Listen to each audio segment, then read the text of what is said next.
नमस्ते स्टूडेंट्स। आज हम स्टार्ट करने जा रहे हैं chapter number 7, control and coordination. CBSE वालों के लिए ये चैप्टर कट है, बट फिर भी मैं आपसे रिक्वेस्ट करूंगा कि जिनको आगे बायोलॉजी लेना हो या कोई भी अपना जनरल नॉलेज के लिए भी, ये बहुत ही अच्छा चैप्टर है। पता नहीं क्यों कट कर दिया, मे बी रीज़न ये है कि 12th में इसको डिटेल में पढ़ाया गया है इसलिए। तो मान लो कोई मैथ्स लेने वाला है, कॉमर्स लेने वाला है, तो उनको हमारी बॉडी के बारे में कुछ इन्फॉर्मेशन चाहिए या आगे जाके आपको काम आ सकता है। जैसे आईएएस आईपीएस ऑफिसर की तैयारी करोगे तो वहाँ पे ये सारे चैप्टर्स आएंगे, तो आपको पढ़ाई करी होगी तो आपको आइडिया रहेगा दिमाग में। तो control and coordination, basically what is mean by control and coordination. तो आपने 6 चैप्टर जो पढ़ा, 6 हमने पढ़ा, उसमें लाइफ प्रोसेसेस थे सारे। Nutrition, respiration, transportation and excretion. उन चारों के अलावा कोई भी और हमारे बॉडी के प्रोसेस हैं, वो बॉडी के लिए इतने इंपॉर्टेंट नहीं है जैसे control and coordination. Control coordination मतलब आपने देखा होगा बहुत सारे लोग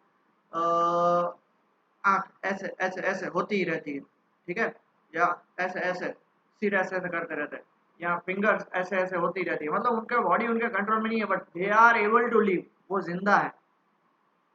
बहुत सारे पेशेंट्स जो होते हैं उनको टॉयलेट और egestion, that is stool pass होना, उन्हें पता नहीं चलता, उनका कभी भी निकल जाता है। तो जैसे छोटे बच्चों की बात करें, उन्हें पता नहीं, सुसु निकल जाता है, क्योंकि जो जैसे जैसे बड़े होते जाते हैं तब उन्हें पता है कि भाई अब मुझे सुसु लगी है तो मैं जाऊंगा, वो बोलेंगे, तो अभी भी वो जिंदा है। तो control and coordination is not what to say mandatory कि भाई इसके बिना बॉडी जिंदा नहीं रहेगी, but this is the important part of the body. आप चल रहे हो तो चलते चलते गिर जाओगे, ऐसा तो पॉसिबल नहीं। हाँ, कभी सामने खड्डा आया या कहीं और थॉट्स में हो या कुछ हो या तो गिर जाओगे, अलग चीज है। या फिर आप चलते चलते डांस करने थोड़ी लग जाओगे। तो दीज आर ऑल थिंग्स के वो आपकी बॉडी कंट्रोल करती है। और आप जैसे बात करते हो, आप चलते हो, तब जब आपका लेफ्ट पैर आगे चलता है तो राइट हैंड ही आगे चलता है, वो कोऑर्डिनेशन है बॉडी का। आप खड़े हो तो आपकी पूरी posture of the body straight होती है, बैठे हो तो जिस हिसाब से होता है, वो कोऑर्डिनेट करता है बॉडी। सो इस चैप्टर में हम वो डिटेल में पढ़ने जा रहे हैं। कंट्रोल एंड कोऑर्डिनेशन के लिए जो सबसे इंपॉर्टेंट हमारे बॉडी में जो पार्ट है वो है ब्रेन। सब कुछ ये करता है। और ब्रेन के अंदर जो नर्व सेल्स होते हैं, नर्व सेल्स, ये एक नॉर्मल फोटो है आपको याद सिर्फ समझाने के लिए, ताकि आपका एक्साइटमेंट बढ़ जाए ये चैप्टर पढ़ने के लिए। ये सारे बॉडी के अंदर नर्व सेल्स कनेक्टेड होते हैं, सारे नर्व सेल्स एक दूसरे से कनेक्टेड होते हैं, बराबर है। तो वो सब एक दूसरे के साथ कोऑर्डिनेट करके पूरे बॉडी को हैंडल करते हैं। तो अब हम इस चैप्टर को स्टार्ट करते हैं पढ़ाई। The working together of various organs of a living organism is a systematic, controlled, and efficient way to produce proper response to various stimuli is known as coordination. Working together of various organs. सामने अगर आप चल रहे हो और पीछे से आपका कुत्ता, कोई भी डॉगी है, वो भौंक रहा है, भौ भौ भौ कर रहा है, तो आपके बॉडी के बहुत सारे ऑर्गन्स एक साथ काम करेंगे। फॉर एग्जांपल, पीछे से डॉगी ने भौ भौ किया, आपके कान, फिर आपने पीछे मुड़ा मतलब आपकी एक नेक, फिर आपने देखा मतलब आपकी आईज, और फिर आप भाग रहे हो मतलब आपका पैर।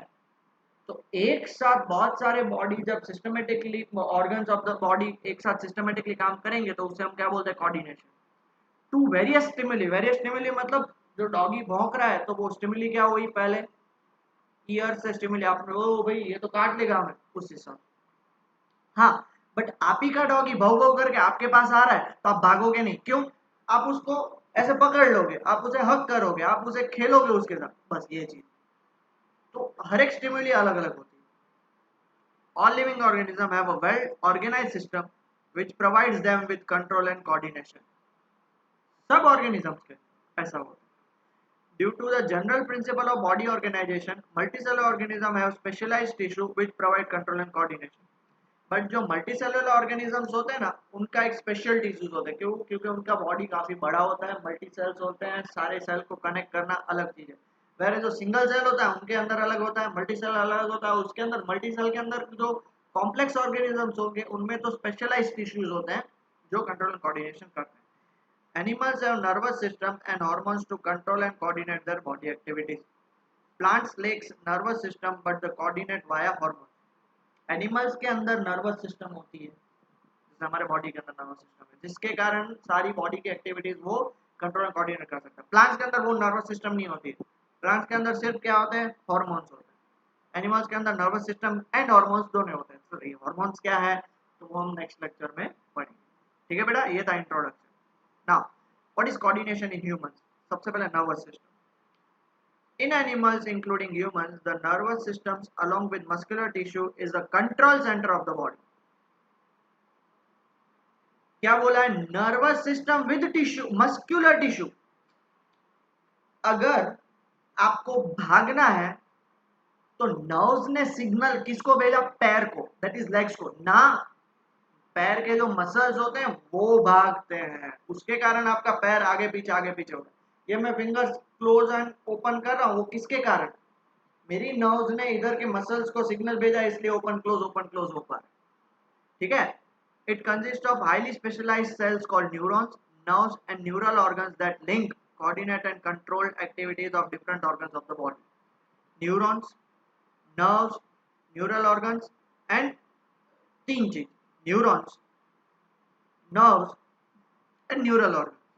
न्यूरॉन्स मतलब नर्व सेल से मिलकर पूरी नर्व बनती है और वो न्यूरल ऑर्गन्स के पास जाती है और फिर वो डिसाइड करती है। Information from environment is detected through receptors. Receptors मतलब जो सिग्नल पकड़ेगा। जैसे मैंने आपको बोला डॉगी पीछे से भाव भाव कर रहा है तो रिसेप्टर क्या हुआ? ईयर। आगे आपने खड्डा देखा तो रिसेप्टर क्या हुआ? आईज। आपने कुछ आग जैसा कुछ स्मेल किया कि भाई ये धुआं जैसा स्मेल आ रहा है तो रिसेप्टर क्या हुआ? नोज। आपको गर्म लगा है, किसी ने पिंच किया तो आपका रिसेप्टर क्या हुआ? स्किन। तो ऐसे रिसेप्ट करेगा। और देखो कोई, अब हम शांति से बैठे, कोई आपका फ्रेंड आके आपको यहाँ पे कमर में या फिर यहाँ पिंच करके जाएगा, आप सीधा उसको जमाट मारोगे। आप शांति से बैठे हो फिर भी कोई उंगली कर रहा है तो उसको आप जोर से जमाट मारोगे। क्यों? क्योंकि रिसेप्ट किसने किया? स्किन ने। आप शांति से बैठे हो और सीधा आपने सिग्नल किसको भेजा? यहाँ के हाथ के मसल थपाट करके उसको चिपका दोगे। और ये सब कहाँ पे होते हैं? Present in sense organ such as inner ear, nose, tongue etcetera. अब ये जो पार्ट है ना, ये पार्ट एग्जाम के लिए गुजरात बोर्ड बहुत इंपॉर्टेंट है। Gustatory receptors are mean to detect taste. ये तो बहुत गुलाब जामुन का, अरे क्या मीठा स्वीट गुलाब जामुन है। पानी पूरी का क्या तीखी पानी पूरी है। खिचड़ी खाई, क्या सर टेस्ट ही नहीं है। सब कौन डिटेक्ट कर रहा है? गस्टेटरी रिसेप्टर जो टंग पे होते हैं। while the olfactory receptors detect smell, नाक के अंदर, क्या सर पाव भाजी की खुशबू आ रही है, क्या सर गटर की बदबू आ रही है। सब कौन डिटेक्ट कर रहा है? कौन? olfactory receptor। नाम याद रखना, ठीक है बेटा। ये देखो आपके बाजू में ये आपका बॉडी मैंने बना दिया है, बॉडी बना नहीं दिया है, फिगर दिया हुआ है। ये है ना सारी जो ब्लू कलर की वो नर्व्स है। सब किससे कनेक्टेड है? स्पाइनल कॉर्ड और ब्रेन से, तो इसे न्यूरल ऑर्गन्स बोलते हैं। और ये नर्व्स जिससे बनी है उसको हम बोलते हैं न्यूरॉन। ठीक है, तो अब हम न्यूरॉन्स के बारे में ही पढ़ेंगे, पहले इतना लिख लीजिए। Okay, let's start with the neurons then. Neurons और नर्व सेल्स, ये रहे देखो ऐसे। प्रैक्टिकली ऐसे आपको डायग्राम ये नहीं बनाना है, बट ये ऐसे न्यूरॉन्स होते हैं। ठीक है, बहुत इंपॉर्टेंट है। ये ही बंदा है और यही लोग हैं जो हमारी बॉडी को पूरा कंट्रोल करते हैं। The information from environment is detected by the nerve cells called neurons. कौन डिटेक्ट करेगा? Neuron. They are structural and function unit of the nervous system. याद रखिएगा, most IMP. A neuron is the longest cell of human body, which may be around 90 to 100 centimeter. ये भी याद रखिएगा, 1 metre तक भी कभी कभी, which may be, सारे नहीं होते, may be होते हैं। ठीक है, तो दो चीज याद रखनी है, एक तो वो structural and functional unit of nervous system है, पूरी नर्वस सिस्टम इससे बनी है। और दूसरी बात कि वो सबसे लॉन्गेस्ट है। The nervous tissue is made up of the network of nerve cells और न्यूरॉन्स। नर्वस टिश्यूज होते हैं, देखो आपने 9th में पढ़ा है कि छोटे छोटे सेल्स मिला के एक टिश्यू बनाते हैं, वो सारे टिश्यूज मिला के ऑर्गन बनते हैं। तो वो जो न्यूरॉन्स हैं वो बना के नर्व टिश्यू बनाएंगे। And these are specialised for conducting information through electrical impulse, through electrical impulse from one part of the body to another. इसके अंदर सिग्नल इलेक्ट्रिसिटी की तरह इलेक्ट्रिकल सिग्नल पास होता है, इलेक्ट्रिकल इम्पल्स टक टक। इलेक्ट्रिकल इम्पल्स मतलब ये जो आपके घर में लाइट आती है वो सारी इलेक्ट्रिकल इम्पल्स है, वो फॉर्मेट में आगे पास होता है। डन। कैसे पास होता है वो हम यहाँ पे पढ़ेंगे। ये न्यूरॉन के बारे में इंट्रोडक्शन है। अब न्यूरॉन के बारे में उसका स्ट्रक्चर ये रहा। हाँ, most IMP diagram Gujarat board CBSE वालों के लिए तो ये कट हो चुका है। न्यूरॉन है ये, न्यूरॉन। बहुत सारे बच्चे नेफ्रॉन पूछा होता है ना, तो ये न्यूरॉन का डायग्राम लीजिए ना, वो बना के आते हैं। नेफ्रॉन अलग चीज है। नेफ्रॉन क्या था? एक्सक्रीटरी सिस्टम का पार्ट था। ये न्यूरॉन है। न्यूरॉन चार चीजों से बना हुआ है। ये पहला cell body, body cell body, और उसे साइटन भी बोलते हैं। It is a broad rounded part of neuron. It has a central nucleus, abundant cytoplasm and various cell organelles except centrioles। ये देखो cell body, abundant site, central nucleus मतलब ये देखो बीच में, एग्जैक्ट बीच में न्यूक्लियस होगा। abundant साइटोप्लाज्म मतलब बहुत सारा साइटोप्लाज्म। और तीसरा सारे सेल ऑर्गेनेल्स एक्सेप्ट सेंट्रियोल। उसका जो सेकंड पार्ट है वो डेंड्राइट, फिंगर लाइक स्ट्रक्चर्स, देखो finger like structure dendrite. The these are there are these are protoplasmic branched process of the cell body which receive and transmit stimulus। ये क्या करेंगे? Receive करेंगे। ये प्रोटोप्लाज्मिक मतलब ऐसे ब्रांच्ड होते हैं, जितना ब्रांचेस ज्यादा उतना वो रिसीविंग पावर ज्यादा, सरफेस एरिया बढ़ जाएगा। तो वो रिसीव करेगा और ट्रांसमिट करेगा। रिसीव करके आगे भेजेगा, रिसीव करके आगे भेजेगा, ट्रांसमिट पहले पकड़ेगा और आगे भेजेगा। फिर आता है ये middle part, action. These are long fiber-like cytoplasmic process. They conduct impulses away from the cell body। यहाँ पे जो इम्पल्स उसने पकड़ा, वो इम्पल्स वो अवे फ्रॉम द बॉडी मतलब सेल बॉडी से दूर, कहाँ तक? नर्व एंडिंग तक लेके जाएगा। कैसे लेके जाएगा वो भी समझाऊंगा, बट पहले इतना पढ़ लीजिए, ठीक है बेटा। द एक्सन में be covered by a protective Sith called myelin Sith. इसको हम बोलते हैं माइलिन सिथ। ये जो होती है प्रोटेक्टिव कवरिंग, उसे हम बोलते हैं माइलिन सिथ। वो माइलिन शीथ किसके लिए होती है बेटा? माइलिन शीथ होती है टू प्रोटेक्ट द एक्सम, क्योंकि वो काफी छोटा पार्ट होता है और वो डैमेज ना हो जाए इसलिए उसको प्रोटेक्शन। और लास्ट नर्व एंडिंग, जहां पे दीज आर देयर आर, ये देयर आर क्यों आ जाता है बार बार? These are fine branch like terminations of neuron. Neuron वहां पे खत्म होता है। मतलब जो भी सिग्नल, देखो यहाँ पे उसने सिग्नल डिटेक्ट किया, यहाँ पे उसने सिग्नल डिटेक्ट किया, वो सिग्नल यहाँ से पकड़ के यहाँ तक गया और यहाँ पे खत्म हो गया। तो यहाँ पे खत्म हो गया तो फिर क्या? उसके बाद यहाँ पे नेक्स्ट न्यूरॉन होता है, दूसरा न्यूरॉन यहाँ पे स्टार्ट ही होता है। दूसरे न्यूरॉन का क्या आएगा? डेंड्राइट्स आ जाएंगे, वो वापस पकड़ेंगे, वो वापस दूसरे न्यूरॉन का जो पार्ट होगा उसको आगे भेजेंगे नर्व एंडिंग तक। ऐसे वो पूरा एक चैनल होती है, एक जगह से दूसरे, दूसरी जगह तीसरी जगह पे ऐसे आगे बढ़ता रहता है। ठीक है? कैसे बढ़ता है? तो ऐसे बढ़ता है, देखो ये मैं आपको बता, this is the figure specially मैं आपको समझाने के। देखो ये फर्स्ट न्यूरॉन है और ये सेकंड न्यूरॉन, ठीक है? ये डेंड्राइट है, ये आपका क्या है बेटा? डेंड्राइट। यहाँ पे उसने सिग्नल को पकड़ा, ये सिग्नल को पकड़ के वापस यहाँ से पूरा ऐसे जाएगा, कहाँ तक जाएगा? नर्व एंडिंग तक जाएगा। अब नर्व एंडिंग और दूसरे न्यूरॉन के बीच में छोटी सी जगह होती है जिसको हम क्या बोलते हैं? साइनेप्स बोलते हैं। साइनेप्स, ये मैं डिटेल में समझा, अभी समझा देता हूँ, बाद में ही समझाऊंगा, क्योंकि अभी समझाने बैठूंगा तो समझा देता हूँ। चलो छोड़ो बात। यहाँ पे जो सिग्नल होता है वो इलेक्ट्रिकल इम्पल्स, देखो सिग्नल जो उसको डिटेक्ट करेगा ना, वो इलेक्ट्रिकल सिग्नल नहीं होगा, वो केमिकल सिग्नल होगा। इलेक्ट्रिक, वो केमिकल सिग्नल को इलेक्ट्रिकल सिग्नल में कन्वर्ट करेगा, फटाफट से वो यहाँ तक पहुंचेगा नर्व एंडिंग पे। ये इलेक्ट्रिकल सिग्नल नर्व एंडिंग पे पहुंचेगा। नर्व एंडिंग क्या करेगा उसे? नर्व एंडिंग उसे इलेक्ट्रिकल सिग्नल को किस में कन्वर्ट करेगा? केमिकल सिग्नल में। क्यों?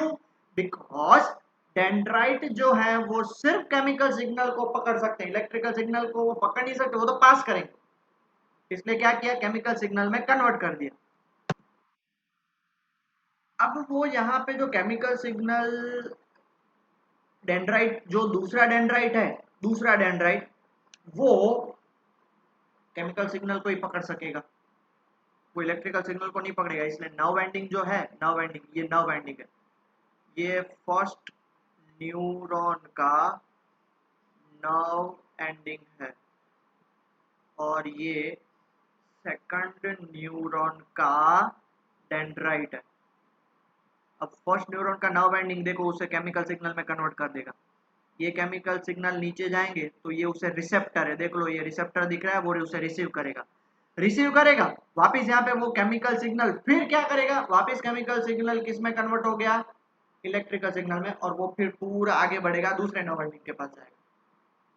तो synapse is a gap between two neurons, जहां पे डेंड्राइट जो है वो पहले न्यूरॉन का केमिकल सिग्नल एक्सेप्ट करेगा। What is synapse? A small gap between two adjacent neurons where the nerve impulse passes from one neuron to another in one direction. एक ही direction में जाएगा, ये साइनेप्स है बेटा। डायग्राम आपको याद नहीं करना है, सिर्फ समझने के लिए, फिट करने के लिए। डायग्राम आपको 12th में आएगा, ये आपको मैं समझाने के लिए ले रहा हूं, ताकि साइनेप्स क्या है, यहां से पूरा केमिकल सिग्नल है वो इलेक्ट्रिकल सिग्नल में जाएगा। अब डेंड्राइट तो सिर्फ केमिकल सिग्नल लेता है, इसलिए जो नर्व एंडिंग है वो उसे किस में कन्वर्ट कर देगा, इलेक्ट्रिकल सिग्नल को केमिकल सिग्नल में कन्वर्ट करेगा। डेंड्राइट उसे पकड़ लेगा, फिर वापस डेंड्राइट क्या करेगा, केमिकल को इलेक्ट्रिकल में, फिर वापस वो पूरे बॉडी में आगे बढ़ेगा, पूरे बॉडी में आगे बढ़ेगा। इस तरह से वो आगे आगे आगे आगे आगे जाता रहता है। आ गया समझ में? साइनेप्स की डेफिनेशन लिख लो, most IMP definition.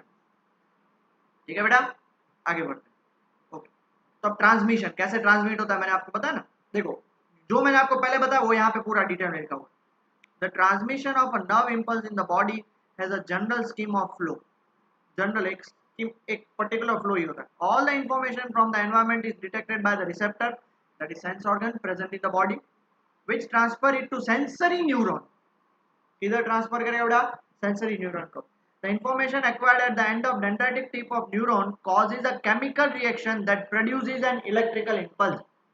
Dendrite neuron के पास एक केमिकल रिएक्शन होगा, इसलिए वो जो सिग्नल है वो किस में कन्वर्ट हो जाएगा, इलेक्ट्रिकल इंपल्स में। Now this impulse travels from dendrite of sensory neuron to its cell body, मतलब सेल बॉडी में जाएगा, फिर कहाँ पे जाएगा, एक्सॉन में जाएगा, और फिर नर्व एंडिंग, जैसे मैंने बात करी, देखो यहाँ से फिर वो सेल बॉडी, सेल बॉडी से एक्सॉन, एक्सॉन से फिर कहाँ पे, नर्व एंडिंग तक, वो पूरा इलेक्ट्रिकल इंपल्स ट्रांसफर हुआ। आ गया समझ में? अब at the end of axon the electrical impulse causes the release of some chemicals that is known as neurotransmitter. क्यों? फिर वापस उधर कौन मिलेगा, दूसरा डेंड्राइट, और डेंड्राइट तो सिर्फ केमिकल सिग्नल ही डिटेक्ट करता है, इलेक्ट्रिकल सिग्नल नहीं करता, इसलिए वो क्या करेगा, release of some chemical. This chemical cross the gap, जो न्यूरोट्रांसमीटर्स है वो गैप को क्रॉस करेंगे, जिसको हम साइनेप्स बोलते हैं, and starts a similar electrical impulse in the dendrite of next neuron. देख लो, फिर दूसरे न्यूरॉन तक वो जाके दूसरे न्यूरॉन के डेंड्राइट में फिर वो वापस क्या करेंगे, इलेक्ट्रिकल इंपल्स फिर यहाँ से वापस आगे बढ़ेगा। Okay, a similar synapse allow the delivery of such impulse from neuron to other neural cells such as muscle cells or gland. और ये उल्टा भी होता है, ये सिग्नल भेजता भी और सिग्नल लेता भी है, वो जब सिग्नल लेता है वो अब हम पढ़ लेंगे। क्लियर हुआ? आई होप मैं कुछ ज्यादा एक्साइटेड होके नहीं बता रहा हूँ, सबको क्लियर हो गया ना बेटा? ये रहा उसका पूरा पाथवे, मोस्ट आईएमपी। देखो स्टिमुलस, स्टिमुलस मतलब यहाँ गरम या किसी ने भौंका या गंदी स्मेल या कुछ देखा, रिसेप्टर ने रिसेप्ट किया, डेंड्राइट ऑफ सेंसरी न्यूरॉन तक गया, वहां से फिर ये कौन सा गया, इलेक्ट्रिकल सिग्नल, यहाँ तक क्या था, केमिकल सिग्नल। ठीक है, ये इलेक्ट्रिकल, एग्जाम में लिखना नहीं है, समझाने के लिए।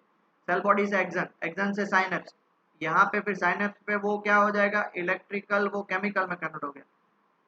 ठीक है, यहाँ पे एक्सन के एंड में, और फिर यहाँ पे वापस केमिकल किस में कन्वर्ट हो गया, इलेक्ट्रिकल, वापस डेंड्राइट ऑफ अदर न्यूरॉन में वो इलेक्ट्रिकल, फिर सेल बॉडी, वेरियस न्यूरॉन्स ऐसे आगे आगे आगे बढ़ता जाएगा। अब वो सारे न्यूरॉन्स वो कहाँ तक भेजेंगे, क्योंकि सब कुछ सोचने का काम किसका है, ब्रेन का, इसलिए सेंट्रल नर्वस सिस्टम के पास भेजेंगे।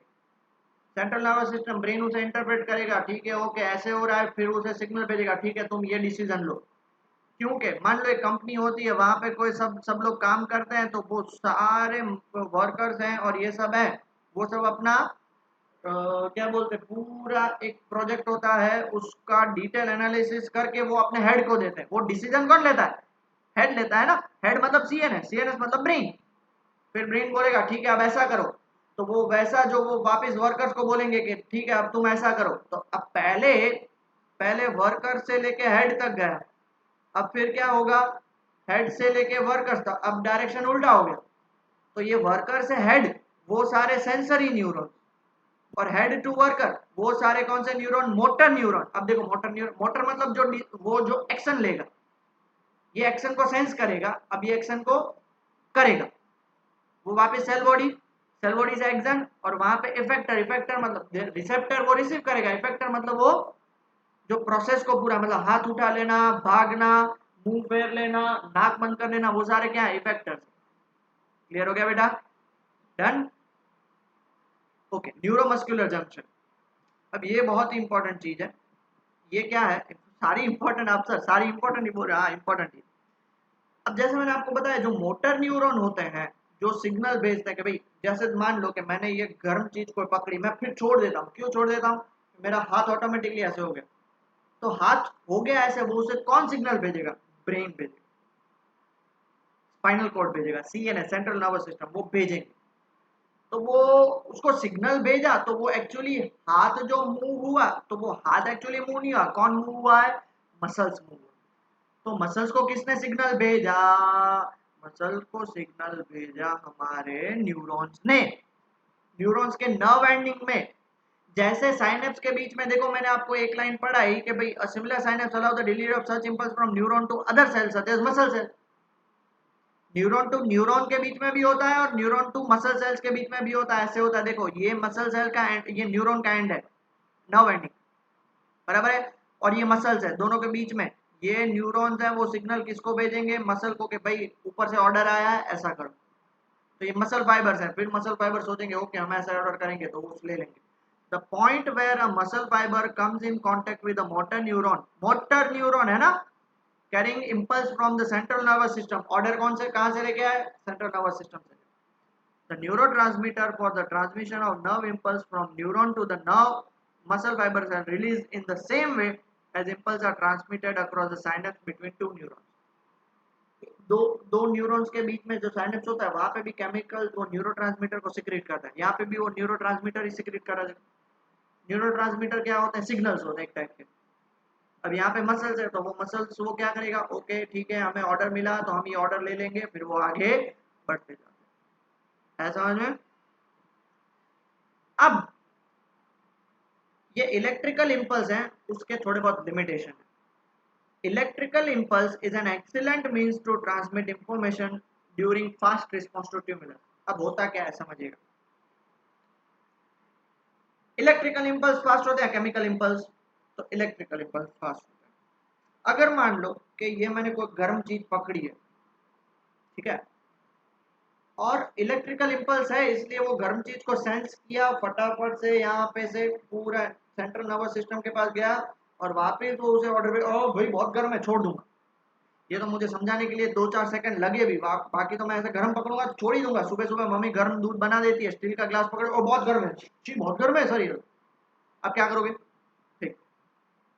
बट अगर मान लो उसकी जगह पे इलेक्ट्रिकल इम्पल्स ना होता, क्योंकि वो फास्ट है इसलिए उसका डिलीवरी भी फास्ट होता है, बट इलेक्ट्रिकल इम्पल्स ना होता और सिर्फ केमिकल इम्पल्स होता, तो केमिकल इम्पल्स इधर से इधर जाएगा, एक तो टाइम लगेगा, फिर वो वहां पे पूरा सीक्रेट होगा, फिर वो वहां पे यहाँ तक आएगा, तब तक तो आपका हाथ जल चुका होगा।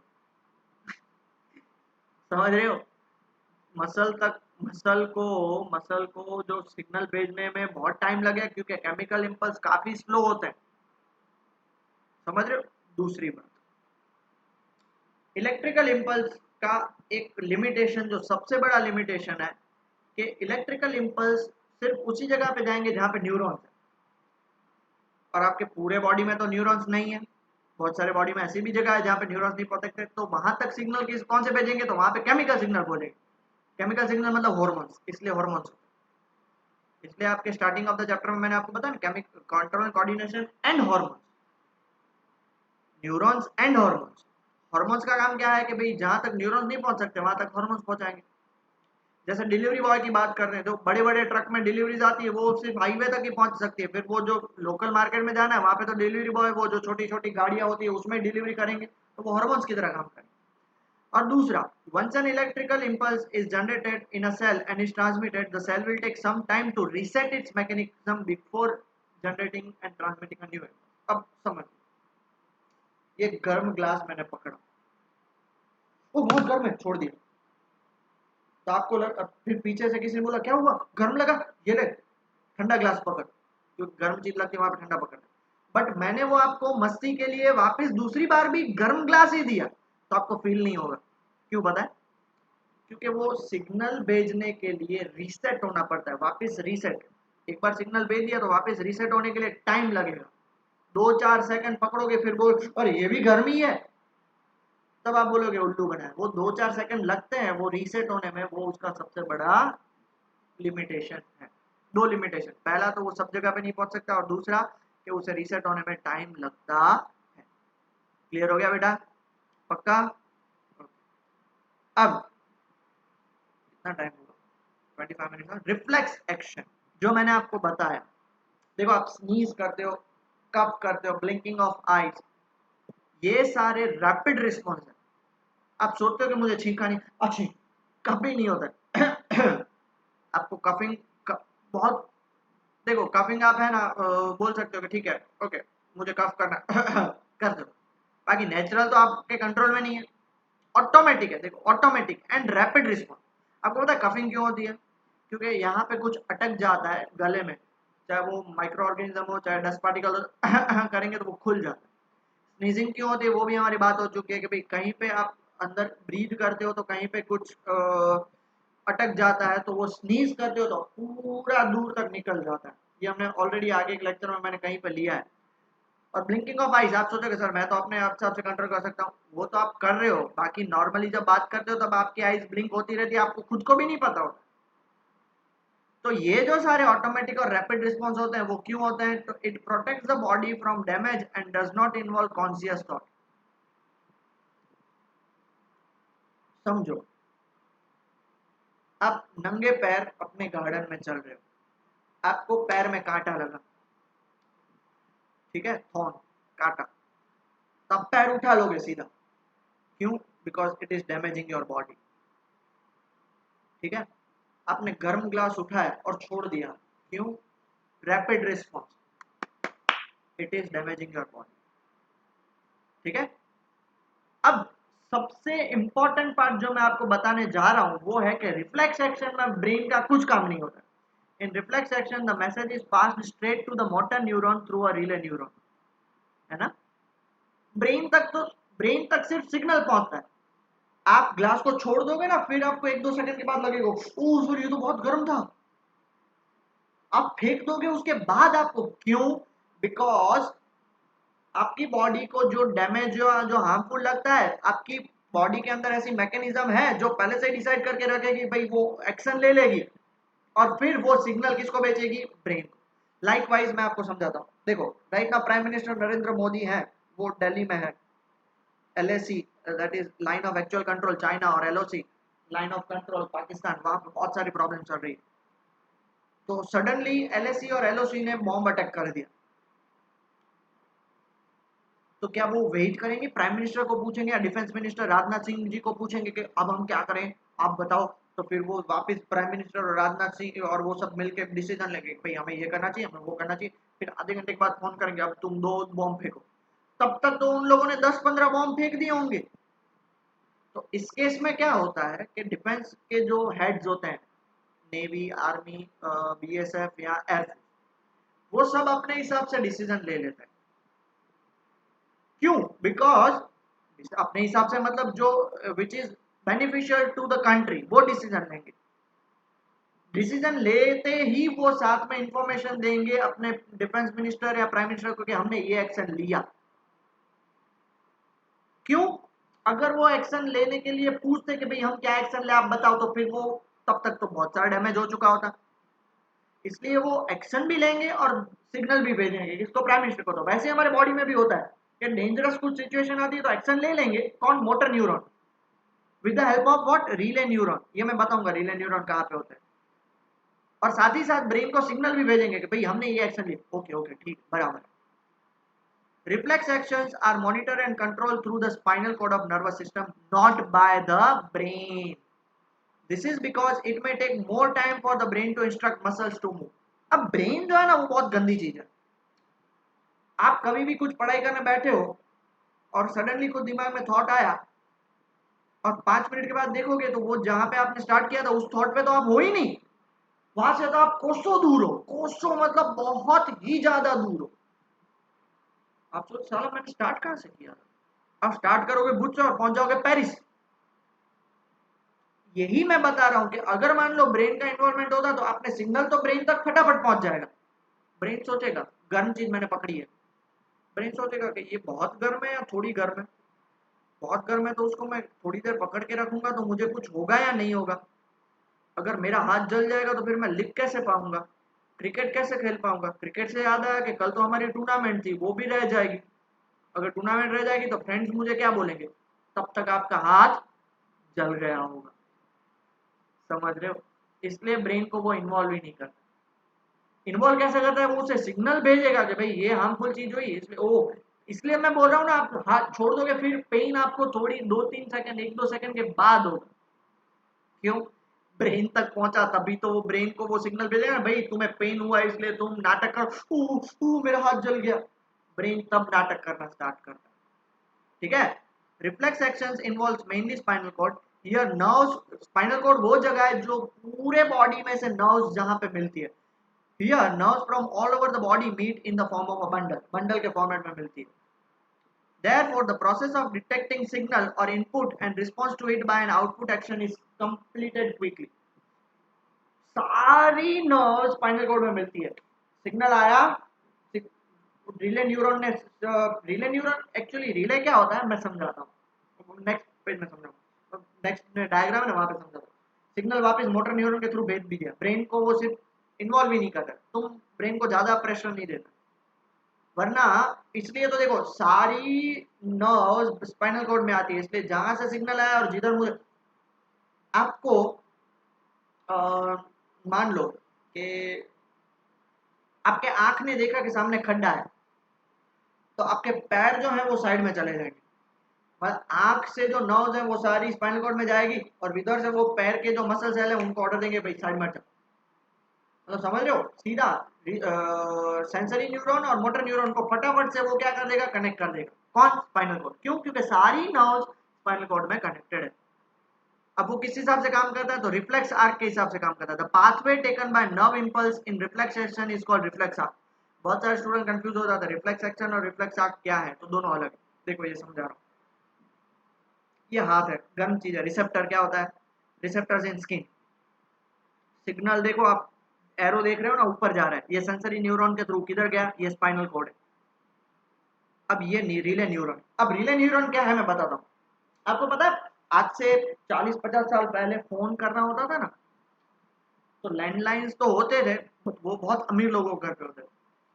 आपको टेलीफोन एक्सचेंज में जाना पड़ता था और वहां पे आपको ऑर्डर लिखवाना पड़ता. कभी तो 2-3-4 दिन के बाद नंबर आता था. भाई मान लो यहाँ पे सपोज किसी की डेथ हो गई आपको बताना हो मुंबई में उसके भाई को तो 4 दिन के बाद भी नंबर आ सकता है या वो डिपेंड करता है कि कितनी आगे ट्रैफिक है. तो 3 दिन के बाद नंबर आता है और फोन करते भाई आपके भाई की डेथ हो गई 3 दिन पहले. ऐसा होता था. और आज तो हॉस्पिटल में एडमिट होते ही सीधा व्हाट्सएप के भाई हॉस्पिटल एडमिट है और उधर से सीधा लाइव वीडियो कॉलिंग और ये सब होता है. Let's not go to that. But मैं क्या बोल रहा था हाँ आप टेलीफोन एक्सचेंज में गए. अब आप भुज में हो तो वो पहले है ना ऐसे वो पिन आती थी. पिन निकालते थे. आप बोलोगे मुझे मुंबई बात करनी है तो मुंबई वाले में पिन डालते थे. आप बोलोगे मुझे अहमदाबाद बात करनी है तो वो मुंबई से निकाल के अहमदाबाद में पिन डालते थे. आप बोले कोलकाता बात करनी है तो अहमदाबाद से निकाल के कोलकाता में पिन डाल देते थे. अब उसे बोलते हैं रिले न्यूरॉन. ये जो पिन निकालना डालना है ना वो रिले न्यूरॉन है. आप भुज में हो आप सेंसरी न्यूरॉन हो. आपको बात करनी है मुंबई तो वो जो पिन निकाल के मुंबई में डाल दिया तो रिले न्यूरॉन क्या करेगा उसे कनेक्ट करेगा. भुज से ही बहुत सारी जगह पे बात हो सकती है बट वो रिले न्यूरॉन क्या करेगा उसे कनेक्ट करेगा. कहाँ पे जाना है तो रिले न्यूरॉन अभी देखो हाथ ही मुझे मूव करना है तो रिले न्यूरॉन हाथ के ही मसल्स को सिग्नल भेजेगा. अब मान लो हाथ गर्म लग रहा है और आप पैर थोड़ी हटाओगे ओ पैर हटा दिया. या आपको सामने खड्डा है तो पैर की जगह पे हाथ आप हाथ ऐसे थोड़ी करोगे. क्यों because it is all connected to spinal cord. Relay neurons जो है ना रिले न्यूरॉन्स जो है ना वो सेंसरी न्यूरॉन और मोटर न्यूरॉन को कनेक्ट करेंगे, बट सही वाले सेंसरी न्यूरॉन को सही वाले मोटर न्यूरॉन के साथ कनेक्ट करना रिले न्यूरॉन का काम। और आप यहाँ पे ये देख पा रहे हो मैसेज टू ब्रेन, साथ में मैसेज तो पहुंच ही रहा है कि भैया ऐसा हो गया और हमने ये डिसीजन ले लिया। समझ में आया? Okay. Reflex arc is formed in the spinal cord, although the information input also goes on to reach the brain. Brain के पास तो जाएगा। अब रिफ्लेक्स आर्क में क्या क्या होता है? सबसे पहला sense organ receive the stimulus, sensory organ receive करेगा। Sensory neuron conveys the stimulus to spinal cord, sense organ ने रिसीव किया, सेंसरी न्यूरॉन ने स्पाइनल कॉर्ड तक पहुंचाया। Spinal cord interpret the stimulus, spinal cord सोचेगा कि भाई हाथ है तो अब मुझे हाथ को ही देना है, and gives appropriate command to motor neuron with what? with relay neurons. relay neurons के थ्रू वो appropriate command देगा। Motor neuron conveys motor command to effectors, motor neuron effectors तक लेके जाएंगे। इफेक्टर्स और muscle execute the effect by neuromuscular movements, वो muscles हटा देंगे। पहला क्या हुआ? सेंस ऑर्गन ने सेंस किया। दूसरा स्टेप क्या? सेंसरी न्यूरॉन्स उसे स्पाइनल कॉर्ड तक लेके गए। तीसरा स्टेप स्पाइनल कॉर्ड वो रिले न्यूरॉन के थ्रू मोटर न्यूरॉन को कनेक्ट करेगा। चौथा स्टेप मोटर न्यूरॉन कमांड देके इफेक्टर तक पहुंचाएंगे, और पांचवा स्टेप इफेक्टर वो वहां से हाथ ले लेंगे। Now, reflex arc have not evolved in animals because the thinking process of the brain is not fast enough. Reflex arc basically क्या होता है पता है? आपका रिफ्लेक्स एक्शन, आपके रिफ्लेक्स कितने स्ट्रांग है। बहुत सारे लोगों को रिफ्लेक्स इतने स्ट्रांग होते हैं कि भाई थोड़ा सा एक्शन हो ना तो उन्हें पता चल जाता है कहीं से भी। कान बहुत स्ट्रांग होते हैं, नाक बहुत स्ट्रांग होता है, आंख बहुत स्ट्रांग होती है। तो वो डिपेंड होता है कि भाई हम सारा हमारे बॉडी के अंदर जो भी सारा थिंकिंग प्रोसेस वो ब्रेन करता है, इसलिए हमने सारा का सारा पूरा बर्डन ब्रेन पे दे दिया, इसलिए रिफ्लेक्स आर्क और रिफ्लेक्स एक्शन पे इतना बर्डन नहीं आता। समझ रहे हो? इसलिए वो इतना ज्यादा इवॉल्व नहीं हुआ। अगर वो इवॉल्व हो गया तो फिर हमें हमारे बॉडी के अंदर जो साइकिक एबिलिटीज बोलते हैं वो भी इवॉल्व हो सकती है। So it is quite likely that reflex arc has evolved as an efficient way of functioning in the absence of true thought process. Absence of true thought process मतलब मैंने बताया ना कि मैं गर्म चीज पकड़ रहा हूँ, बहुत गर्म है, छोड़ दिया तो ग्लास टूट जाएगा, पकड़ के रखा तो हाथ जल जाएगा, हाथ जल जाएगा तो मैं क्रिकेट नहीं खेल पाऊंगा, क्रिकेट नहीं खेल पाऊंगा तो कल की टूर्नामेंट हार जाएंगे। ये सारी चीजें समझ रहे? Performed by the brain. Okay, ये है flow chart of reflex arc. Reflex arc का फ्लो चार्ट, पहले तो स्टिमुलस, स्टिमुलस से फिर सेंस ऑर्गन, सेंस ऑर्गन से सेंसरी न्यूरॉन, स्पाइनल कॉर्ड जिसको ग्रे मैटर बोलते हैं, ये आप 12th में पढ़ोगे, दैट इज रिले न्यूरॉन भी इसमें आप लिख सकते हो। ठीक है, उसके बाद मोटर न्यूरॉन, मोटर न्यूरॉन से मसल या ग्लैंड, और उसके action. The relay neuron connect neurons with the CNS. सारे न्यूरॉन्स को, सेंसरी और मोटर न्यूरॉन को कनेक्ट करने का काम किसका होता है? रिले न्यूरॉन का। ठीक है, बना लिया बेटा? And last topic, importance of reflex action आज के लिए। It enables organism for an immediate response to harmful stimulus. सामने कोई डेंजरस सिचुएशन हो, हार्मफुल स्टिमुलस हो, तो उससे वो क्या करेगा? उससे वो इमीडिएट रिस्पॉन्स मिल सके उसके लिए। दूसरा, it reduces the overloading of brain. Brain क्योंकि देखो अब ब्रेन वैसे भी इतना हैंग पड़ा रहता है, तो वो अगर हार्मफुल स्टिमुलस आया तो वो ब्रेन को भी रोक देगा। ठीक है, चलो ओके, अब उसको ज्यादा बर्डन नहीं देना। और तीसरा, it increases the chance of survival of organism, क्योंकि सामने हार्मफुल और डेंजरस सिचुएशन से बच जाए तो उससे हमें वो सेव कर देगा। तो ये 3 इंपॉर्टेंस थे। ओके, तो आज का लेक्चर हम यहीं पे छोड़ रहे हैं। सीबीएसई वाले, अगर जिसने ये वीडियो लेक्चर देखा है, थैंक यू कि भाई मेरी इतनी मेहनत आपने देखी। और गुजरात बोर्ड वाले प्लीज अच्छे से रिवाइज करिएगा एंड टेक केयर।